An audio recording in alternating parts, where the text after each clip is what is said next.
میں کیا دیکھا ہے کہ بندہ گناہوں سے آلودہ ہے. جب بندہ گناہوں سے آلودہ ہو گیا گویا اس کا جسم بدن میل کچیل میں چلا گیا, دل کالا ہو گیا, دل پہ نقطے پڑ گئے, دل بیمار ہو گئے, دل مریض ہو گئے, کفل پڑ گئے, مورے لگ پتھر ہو گئے, یعنی پورے کا پورا بدن بدبودار ہے, پورے کا پورا بدن مریض ہے, پورے کا پورا بدن گندا ہو چکا ہے. اب گندے بدن والے بھی معاشرے میں علماء کے پاس, مولویوں کے پاس آ کے کہتے ہیں فلاں تسبیح بتائیے, کوئی تسبیح بتائیے, کوئی وظیفہ بتائیے. ان کو بتایا جاتا ہے سبحان اللہ پڑھا کرو, الحمدللہ. انشاءاللہ اس کے فضائل کے حوالے سے موقع ملا تو کبھی گفتگو کریں گے. یہ تسبیحات کیا گناہوں سے لتھڑے ہوئے جسم کو, گناہوں سے آلودہ جسم کو اس طرح فائدہ پہنچا سکتی ہیں جو فائدہ گناہوں سے پاک جسم کو پہنچائیں گی. اس کی مثال محدثین نے یوں بیان کی ہے کہ یہ جو استغفار ہے یہ بنیادی طور پہ صابن اور سرف کا کردار ادا کرتا ہے. آپ کے کپڑے میل چیل سے بھر جائیں, گندے غلیظ ہو جائیں, استغفار کرتے رہیں تو اللہ تعالیٰ یہ میل کچیل اس سے دور کر دے گا. اب ریکوائرڈ ہے, اب ان کپڑوں کو ریکوائرڈ ہے کہ یہ کپڑے میل چیل سے پاک ہو گئے تو ان کے اوپر خوشبو بھی لگے, ان کے اوپر پرفیوم بھی چھڑکی جائے. وہ پرفیوم تسبیحات, تحلیلات, اللہ اکبر تکبیرات اور لا حول ولا قوت الا باللہ اور درود پاک وہ ہیں. اگر ایک بندہ کوشش کرے کہ میں صرف تسبیحات سے ہی اپنا کام چلا لوں تو اس طرح کام نہیں چل سکتا. عارضی طور پہ گندے کپڑے کے اوپر آپ جتنی مرضی پرفیوم چھڑک دیں تو وہ کتنی دیر بعد غائب ہو جائے گی, چند لمحوں کے بعد اس کا وہ اثر نہیں رہے گا. تو ابتدا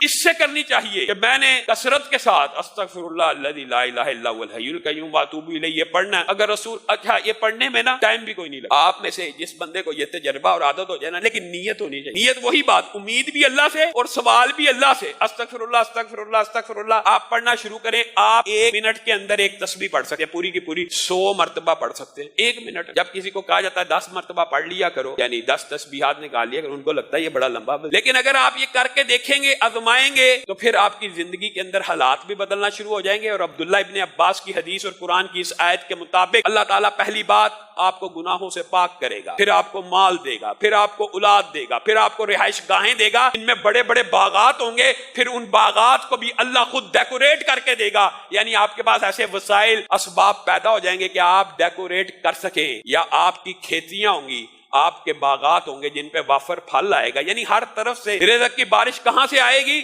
اس استغفار سے آئے گی. اور سید الاستغفار ایک وظیفہ ایسا بھی اللہ رب العزت نے نبی کریم کے ذریعے ہمیں بتایا ہے کہ جو بندہ بھی 1 مرتبہ صبح, صرف 1 مرتبہ, 10 20 100 دفعہ 1 مرتبہ شام کو پڑھ لے تو اللہ تعالیٰ نہ صرف اس کو گناہوں سے پاک کر دیتے ہیں بلکہ جنت الفردوس میں داخل کر. آپ اور میں یاد تو کرتے نہیں, سب جائیں بخاری شریف اٹھائیں, سید الاستغفار دیکھیں کیا کہاں لکھا ہے, پڑھیں اللہم انت ربی لا الہ الا انت خلقتنی وانا عبدک وانا علی عہدک ووعدک ما استطعت اعوذ بک من شر ما صنعت ابوء لک بنعمتک علی وابوء لک بذنبی فاغفر لی فانہ لا یغفر الذنوب الا انت. یہ یاد کرنا مشکل نہیں ہے. بعض روایات میں لفظ ابوء لک بذنبی اور بعض میں ابوء بذنبی, دونوں میں کوئی فرق نہیں. 19-20 کے حرف کے فرق سے دونوں روایات میں آپ پڑھیں. یہ سید الاستغفار ہے. آپ اس کو صبح 1 دفعہ پڑھیں, 1 دفعہ شام پڑھیں. اپنی زندگی کا معمول بنائیں کہ ہم نے استغفر اللہ کی جو تسبیح ہے نیت کے ساتھ, ارادے کے ساتھ, گناہ نہ کرنے کے عزم کے ساتھ, ہمیشہ کے لیے چھوڑنے کی نیت کے ساتھ, اس گناہ کے اوپر نادم ہو کے کرنا ہے تو اللہ رب العزت یہ سارے کے ساری 6 کی 6 برکات آپ کے اوپر نازل کر دے گا. لیکن اگر آپ کی نیت میں گناہ چھوڑنا نہیں ہے, اس کے اوپر یہ ارادہ کہ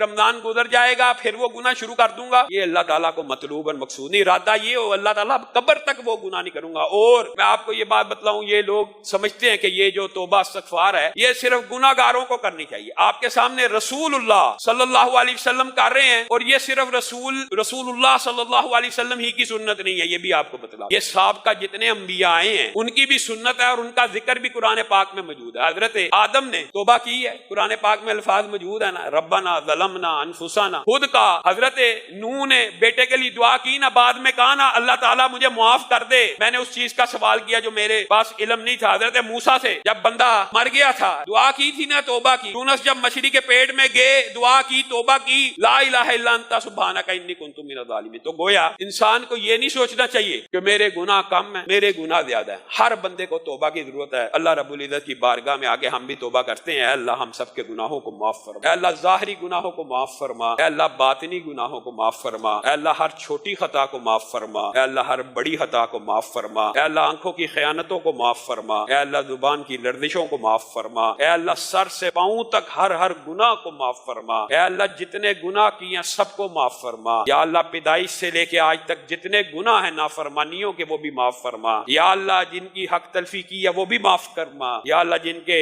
حق دینے والے ہیں ان کے حق دینے کی توفیق عنایت فرما یا اللہ، جنہوں نے ہمارے حق دینے ہیں ان کو بھی ادا کرنے کی توفیق عنایت فرما یا اللہ، ہم سب کے گناہوں کو معاف فرما یا اللہ، ایک ایک پائی اتارنے کی توفیق نصیب فرما یا اللہ، مشکلات کا بائی شکار ہیں، ہر روز کہتے ہیں دعا کرے یا اللہ، ان کی مشکلات کو دور فرما یا اللہ، ان کی مشکلات کو دور فرما یا اللہ، جن کے پیسے پھنسے میں ان کے پیسوں کو یا اللہ، ان کے پیسوں کو ادا کروا یا اللہ، ان کے پیسوں کو واپس لوٹا یا اللہ، جتنے لوگ پریشان ہیں یا اللہ، ان کی پریشانیوں کو دور فرما یا اللہ، ہم سب کو رزق حلال فراہ نصیب فرما یا اللہ، ہم سب کو رزق حلال فراہ نصیب فرما یا اللہ، آپ سے التجا ہے، یہ استغفار کا درس پڑا یا اللہ، سر سے لے کے پاؤں کے ناخن تک جسم کے جتنے اعضاء نے جو گناہ کیے ہیں یا اللہ، سارے ہی معاف فرما یا اللہ، اس نیت پہ توبہ کرتے ہیں آج کے بعد گناہ نہیں کریں گے یا اللہ، سارے ہی معاف فرما یا اللہ، اس نیت پہ توبہ کر رہے ہیں یا اللہ کے اقرار بھی کرتے ہیں یا اللہ، اپنی جانوں پہ ظلم کر بیٹھے ہیں یا اللہ، جہالت سے ظلم کر بیٹھے یا اللہ، غفلت سے ظلم کر بیٹھے یا اللہ، شیطان لعین کے شر کا شکار ہو کے گناہ کر بیٹھے ہیں یا اللہ، معاف فرما یا اللہ، ہمارے جسموں کو گناہوں سے پاک فرما یا اللہ، چھوٹا بڑا ہر گناہ معاف فرما۔ سبحان ربک رب العزت عما یصفون وسلام